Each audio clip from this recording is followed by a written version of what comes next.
Hello and welcome to 5 Elements Living. Today my friend Jenny Morrill is here to talk about her new line of work that she's going to be doing. She's a teacher at Colton-Pierpont Central School and she has ventured out into a new area of health and wellness that I am very excited to tell you about. So welcome. Thank you so much. Thank you for having me here. Yes. So your new website is? 3 Marigolds. And tell us where the marigolds come from. A beautiful friend of mine sent me an article on marigolds and how teachers need to be more like marigolds. So I was reading the article and it talked about how gardeners often put marigolds around their garden, and those marigolds protect those vegetables from pests and help those vegetables grow. And they're hardy. And they're hardy. Mm-hmm. And as a teacher, we need to go and find our marigolds. So people that support you and keep the pests away. Yep, and nurture you. Nice. And so I have my circle of marigolds, and mindfulness has taught me about being a marigold for myself. So that's where the name comes from. Oh, it's really beautiful. Thank you. And the website is beautiful. I like the way that it was put together and how you've developed it. Thank you. So where did you get your training on mindfulness? I kind of did it backwards. A few years ago, I just kind of wanted to explore my own personal growth. I had some questions. Mm-hmm. We all kind of struggle with things here or there throughout our life, and I was kind of in a struggle. And at the same time, my school, we were looking at the whole idea of the growth mindset. So I had my own questions personally about my life and my purpose. And the growth mindset was something that we were encouraged to start teaching our children, our students. So I needed to learn more about it. And as I discovered what the growth mindset was about, it was all about perseverance and resiliency. Like marigolds? Like marigolds. Mm-hmm. And so I kept looking into it a little bit further, a little bit more deeply. I wanted to know, what does it really mean to persevere? What does it really mean to be resilient? And as I researched more, I started reading books by Deepak Chopra and Thich Nhat Hanh, and I read books and listened to talks by Brene Brown, and I took a course online with Brene Brown's books, The Gifts of Imperfections and Daring Greatly, which were amazing. And so all these wonderful speakers and thinkers and folks that just really had an insight on how to grow and persevere, all of them kind of had a common ground, a common theme of mindfulness. So I started looking into it a little bit more. I learned how to meditate from a beautiful mentor of mine. I took yoga. I became Reiki certified. Reiki level 1, level 2. Wow. Speaking to Paula Umel. She taught me how to eat well and how that affects your body and your healing. So all of these things kind of unfolded for me, and mindfulness just was the one link with all of it, all of those teachings and all the research that I did. And so then I ended up taking some classes. I took a class, a fundamentals of mindfulness class through Mindful Schools. And then I took a curriculum training course, and I'm certified to teach adolescents and youth mindfulness. And I started teaching it this year and to my students. Well, I'm assuming that once you gain that groundwork and that you start changing your own life, you have a lot of people asking you about it. That's exactly what happened. I started going through this transition in my life. I started going through a change, and it was a positive change. And I became very creative, and I started writing. If I listened to someone speak like Anne Lamott, she would inspire me, or Elizabeth Gilbert, and she would inspire me, and I would write my reflections after I listened to them speak, or I read something that they wrote, or a book that they wrote. And my friends wanted to know information about what I was learning, because they were witnessing. See a change. They could see a change in me. And so that kind of sparked this new passion and journey. Oh, absolutely. Mindfulness. Yeah, because it's one thing to learn it for yourself and put it all in your body, but it is another thing, one, to put it into practice in your own life, but then two, to teach it. Right. And that's where my 3 comes from with my 3 marigolds. Okay. The number 3 is very healing. I think of the Reiki connection between the healer, the universe, and the one being healed. And I think of that 3-point triangle. And I kind of, my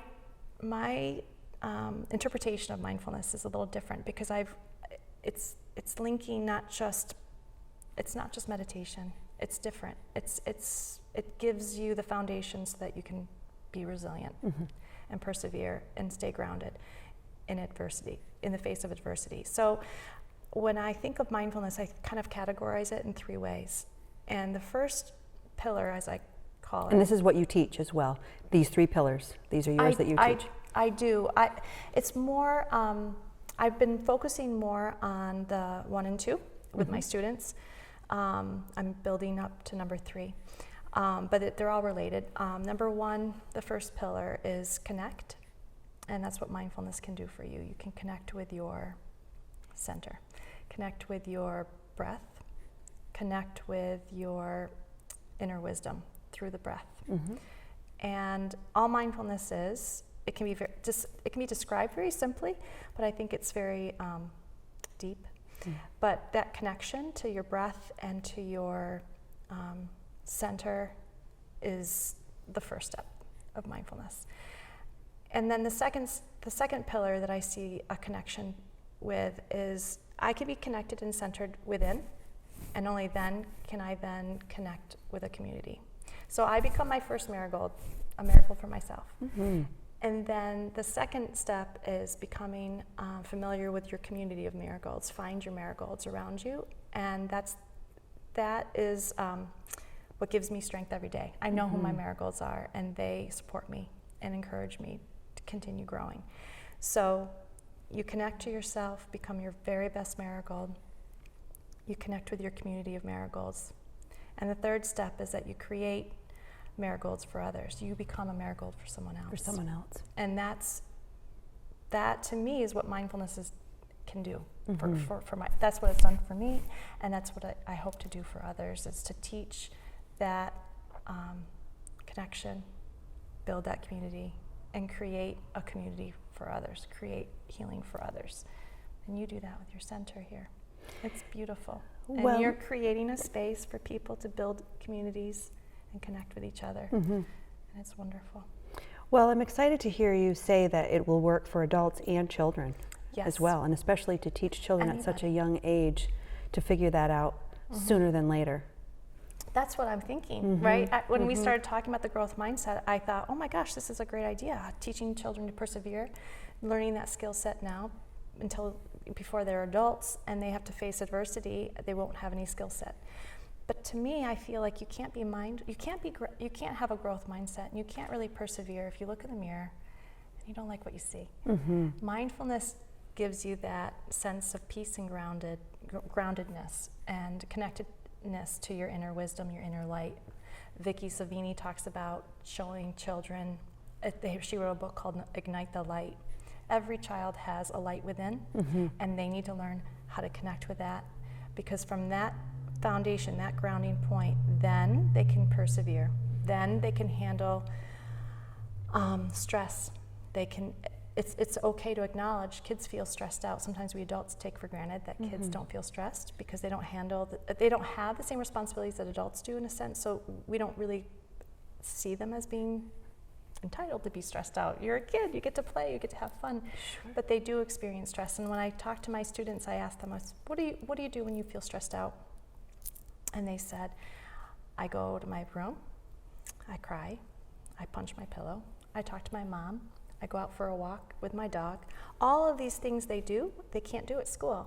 So how do we teach them what to do? How do we help them figure out a way, or give them a strategy or a tool like mindfulness to handle the stress in that moment? And how do we help them know that they can come back after a mistake or a failure or a setback? Coaches use mindfulness. Phil Jackson wrote a book called 11 Rings, and he used mindfulness with his players.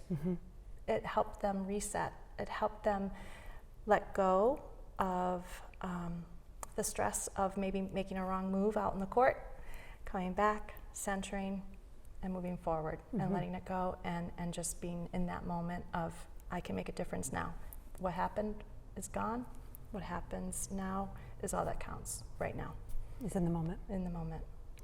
So what I wanted everybody to know and to realize about Jenny is this is a new practice for you that you are putting out there to teach teachers. I would love to teach teachers how they can incorporate mindfulness in their personal lives.